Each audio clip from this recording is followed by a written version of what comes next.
وہابی کون لوگ ہیں؟ وہابی اور ایک عام مسلمان میں کیا فرق ہے؟ دیکھیے، وہابی کا لفظ بطور گالی استعمال کیا جاتا ہے، جیسے جماعت اسلامی کے لوگوں کو لوگ مودودیہ کہہ دیتے ہیں۔ تو اول تو یہ لفظ کسی شکل میں بھی زبان پہ نہیں لانا چاہیے، کبھی استعارتاً کسی شخص کو معین کر کے نہیں کہنا چاہیے کہ وہ وہابی ہے۔ یہ وہ یعنی توہین ہے جس سے کہ اللہ تعالیٰ نے روکا ہے۔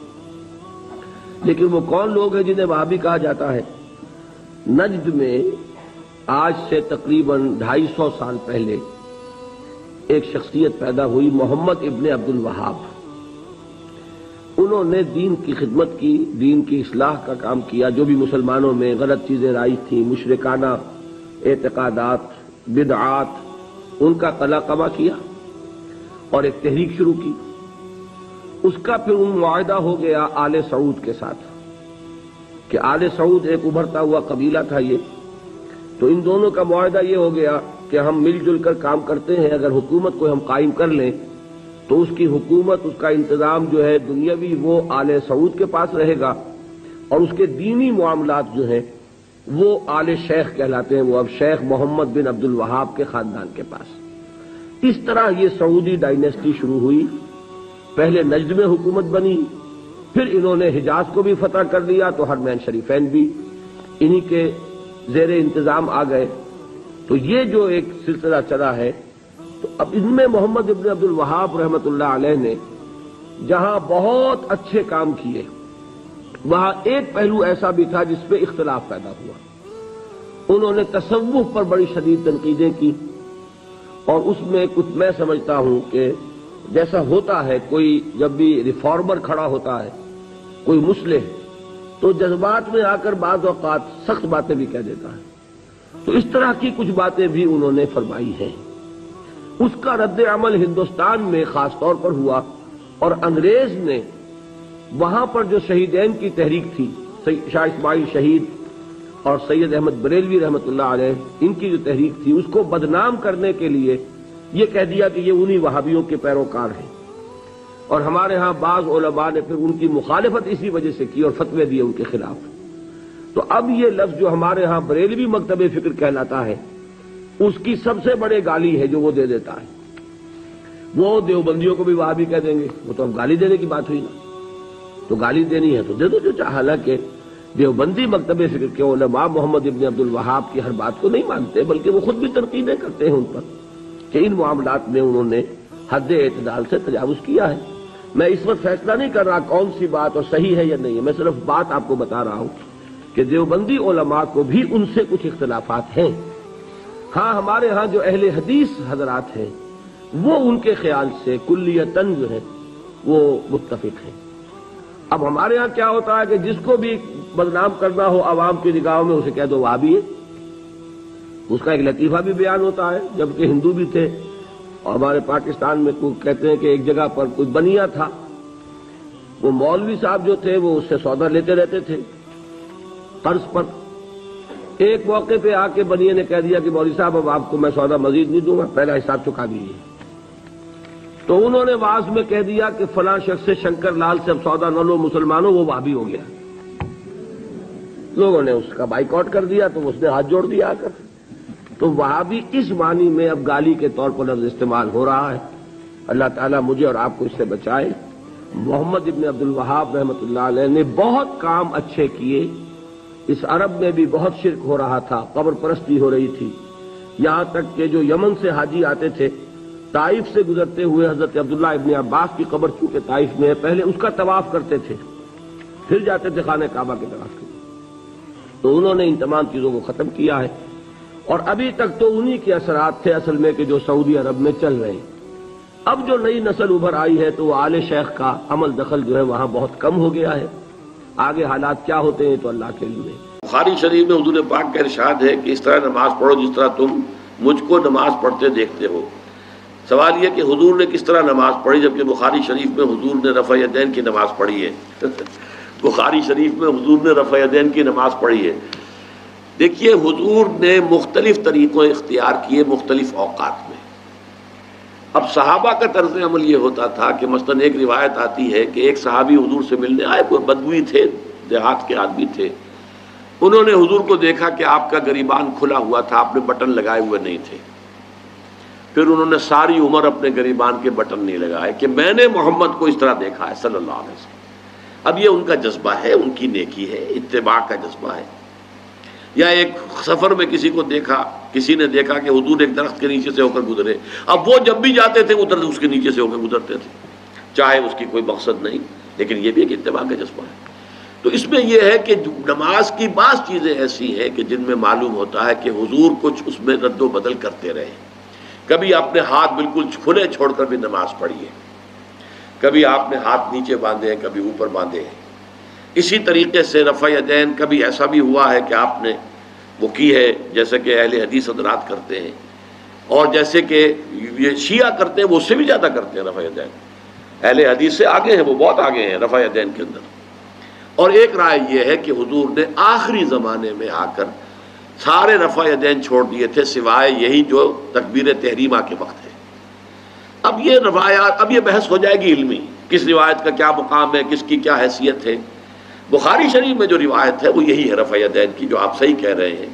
لیکن یہ کہ بخاری شریف واحد کتاب تو نہیں ہے اس حدیث کی، مصنف عبد الرزاق ایک کتاب ہے، اور اسی طریقے سے اور اس میں یہ کہ امام مالک کے پیروکار، حالانکہ امام مالک مدینے کے دارالہجرہ کے امام ہیں، وہ رفع یدین نہیں کرتے. امام شافعی کے کرتے ہیں، امام مالک کے نہیں کرتے، امام ابو حنیفہ کے نہیں کرتے. تو ان چیزوں میں بہت زیادہ پریشان ہونے کی ضرورت نہیں ہے. اصل جو معجزہ ہے حضور کا اور اسلام کا وہ یہ ہے کہ 1400 برس گزر گئے لیکن نماز کے ضمن میں اتنا اختلاف نہیں ہے کہ تمام مسلمان باجماعت نماز نہ پڑھ سکیں. دیکھیں رفع یدین کرنے میں جماعت ٹوٹتی نہیں، آپ نے کیا یا نہیں کیا، جماعت کی فارمیشن برقرار رہی. فرض کیجئے کوئی شخص یہ سمجھتا کہ پہلے سجدہ ہے پھر رکوع ہے،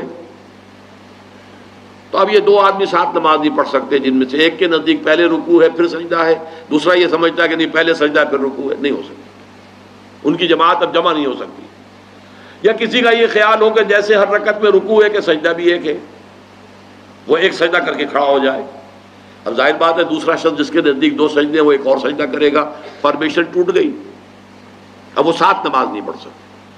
1400 برس بیت گئے، مشرق بعید سے مغرب بعید، پوری دنیا، آج تو کوئی کونا ہے ہی نہیں جہاں مسلمان نہ ہو.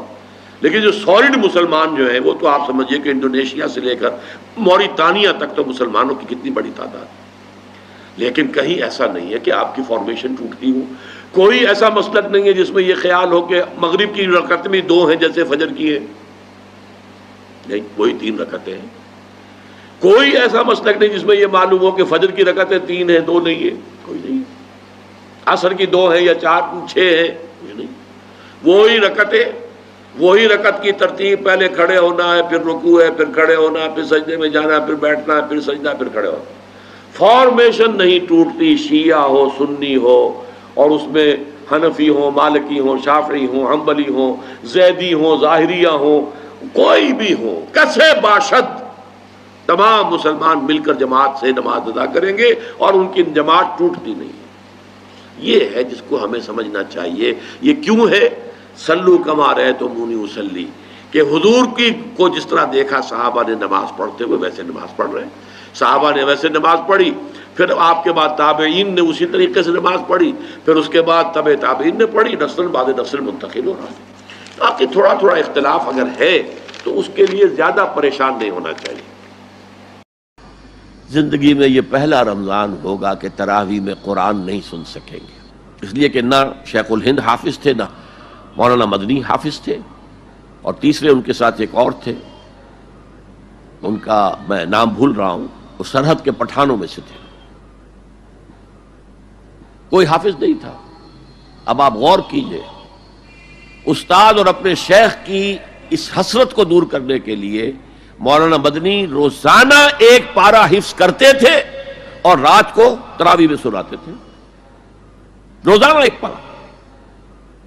اور یہ انہونی بات نہیں ہے، جب ساری زندگی قرآن ہی سے شغف رہا ہے تو وہ ہے تو صحیح ذہن میں، اب صرف ان کے لنکس ملانے ہیں آپس میں، اور کیا ہے. اصل میں قرآن کو ترک کرنے کا مطلب کیا ہے؟ وہ اصل میں ایک اور بہت بڑے عالم دین کی بات سنیے آپ. مولانا سید انور شاہ کاشمیری رحمۃ اللہ علیہ، جو دیوبند سے آ کر آپ کے قریب میں ڈابھیل میں انہوں نے مدرسہ قائم کیا تھا، وہ ایک مرتبہ قادیان میں ایک جلسہ علماء کیا کرتے تھے ہر سال رد قادیانیت کے لیے. تو ایک سال اسی طرح وہاں علماء جمع تھے. اب جس نے یہ واقعہ بیان کیا ہے اس کا نام میرے ذہن میں اس وقت نہیں ہے کہ میں صبح مولانا انور شاہ کاشمیری رحمۃ اللہ علیہ کی خدمت میں حاضر ہوا تو دیکھا کہ غم کی تصویر بنے بیٹھے ہیں، بہت اداس، غمگین. میں نے پوچھا حضرت کیا معاملہ ہے، کوئی خاص سبب ہے؟ فرمایا بھائی کیا سبب ہے، یہ سوچ رہا ہوں کہ اپنی زندگی عمر ضائع کر دی. میں نے کہا حضرت آپ نے زندگی ضائع کر دی، عمر ضائع کر دی؟ آپ نے علم، بیہقی وقت کہلاتے ہیں انور شاہ کاشمیری، جیسے امام بیہقی تھے، محدث اور فقیہ دونوں اعتبارات سے بلند. تو آپ نے پڑھنے پڑھانے میں، سیکھنے سکھانے میں ساری عمر گزار دی، تو آپ کی زندگی ضائع کیسے؟ کہنے لگے ہم نے سارا زور اسی پر رکھا کہ ثابت کر دیں کہ شافعی کی رائے صحیح نہیں ہے، ہماری رائے صحیح ہے. اسی کے لیے دلائل، اسی کے لیے بحثیں، اسی کے لیے لمبی چوڑی جو ہے ہمارے ہاں نشستیں منعقد ہوئیں مدارس کے اندر. حالانکہ اللہ کے ہاں یہ ہم سے سوال نہیں ہوگا. گمراہیاں طرح طرح کی پھیل رہی ہیں اور ہم ان بحثوں میں لگے ہوئے. حالانکہ زیادہ سے زیادہ یہ کہا جا سکتا ہے کہ قول اصحابنا ثواب محتمل الخطا، اور جو قول دوسروں کا ہے وہ خطا ہے محتمل الثواب. زیادہ سے زیادہ یہ کہہ سکتے ہیں ہم کہ ہمارے جو اسلاف ہیں، ہمارے جو اساتذہ ہیں، ان کا قول صحیح ہے، اگرچہ اس کے خطا ہونے کا بھی امکان ہے. ہم یہ نہیں کہہ سکتے کہ اس کے غلط ہونے کا کوئی امکان ہی نہیں، معصوم تو وہ نہیں تھے. اور قولہم، ان کا جو ہمارے سامنے ہے مد مقابل ہے، اور وہ شافعی ہیں. اصل تو جو ٹکراؤ تھا وہ فقہ حنفی اور فقہ شافعی کے مابین تھا. ہم صرف یہ کہہ سکتے ہیں کہ ان کا یہ قول خطا ہے، غلطی ہے، اگرچہ احتمال موجود ہے کہ وہی صحیح ہو، اس کے سوا تو ہم کچھ نہیں کہہ سکتے. اور ہم نے اپنی ساری زندگی اس کام میں لگا دی. لیکن میں کہہ نہیں سکتا اس پر کتنے رنج اور صدمے کا اظہار کروں کہ مجدد وقت شیخ الہند رحمۃ اللہ علیہ اور بیہقی وقت مولانا انور شاہ کاشمیری رحمۃ اللہ علیہ، ان کی ان باتوں کا کوئی اثر ان کے شاگردوں نے قبول نہیں کیا. وہی روش ہے، وہی فقہی بحثیں ہیں. جب میں نے پاکستان میں تحریک خلافت کا آغاز کیا، کچھ احادیث بیان کی، اچھے علماء نے کہا کہ ڈاکٹر صاحب ہم نے تو یہ حدیثیں پہلی مرتبہ آپ سے سنی. یہ حدیثیں جو ہیں یہ ہیں کتاب الملاحم میں، اشراط الساعہ، علامات القیامہ، کتاب الفتن، اور حدیث کے ان ابواب پر تو پہنچتے پہنچتے ہم ایگزاسٹ ہو چکے ہوتے ہیں. ہماری ساری بحثیں جو ہے وہ ختم، اور وقت ختم ہو جاتا ہے ان فقہی بحثوں کے اندر. یہاں تک تو ہم پہنچتے ہی نہیں. بہرحال دوسرا نقطہ جیسا کہ میں نے عرض کیا، پہلا اینٹیں پکاؤ، مضبوط کرو. یا ایھا الذین آمنوا اتقوا اللہ حق تقاتہ ولا تموتن الا وانتم مسلمون. اور دوسرا ان کو جوڑنے کے لیے قرآن کو ایز اے سیمنٹ سبسٹنس استعمال کرو.